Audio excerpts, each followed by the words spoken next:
La Cour supérieure a tranché. Je vous rappelle le contexte. Au printemps 2024, 500 000 clients de la chaîne de restauration reçoivent un courriel pour leur confirmer qu'ils ont gagné un prix, un bateau et sa remorque, le tout d'une valeur de 64 000 $.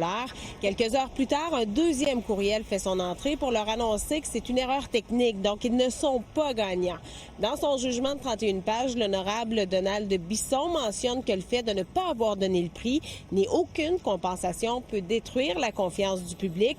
D'ailleurs, l'une des clientes s'étant sentie lésée a déclaré que c'était un peu dévastateur. J'ai eu cette grande poussée d'excitation, j'étais excitée, heureuse, et d'aller découvrir que ce n'est pas réel, eh bien, c'est une déception. Aux yeux de l'avocat en charge du dossier, il était clair qu'il y avait une cause. Je vous laisse l'entendre. Pour nous, c'était clair qu'il y avait, en vertu au moins de la loi sur la protection du consommateur au Québec, une entente, donc un contrat d'achat, c'est le café que les gens achetaient pour participer au concours. Tim Hortons gère leur propre concours, les règles, les termes, etc. Et si on laisse une entreprise privée, et dans ce cas-là, c'est un multinational, bien sûr, qui vaut des dizaines de milliards de dollars, qui est coté à la bourse, qui on leur laisse décider de façon unilatérale, oui, tu as gagné, non, tu n'as pas gagné, nous, on s'excuse pas.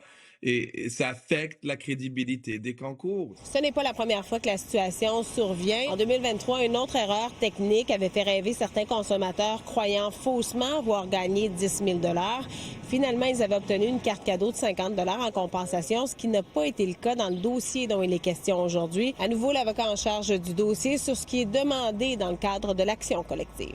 Ce que le juge conclut, c'est que le demandeur et les membres du groupe québécois, donc c'est un recours québécois qui est autorisé au nom des résidents du Québec, qui ont reçu le courriel de Tim Hortons, ont droit à déposer une action pour réclamer des dommages ou non, pas juste des dommages punitifs à l'ordre de 10 000 $ chaque, mais aussi de réclamer le bateau. Ce qu'on demande aussi, c'est un montant additionnel.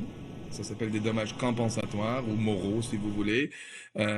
Pour compenser le stress et la déception, la réelle déception que les gens ont subie. Il faut savoir que depuis octobre 2023, la Régie des alcools, des courses et des jeux n'encadre plus ce type de concours publicitaire. Si la situation vous arrive, sachez que vous pouvez porter plainte à l'Office de protection du consommateur. Zoé Couture, TVA Nouvelles, à Québec.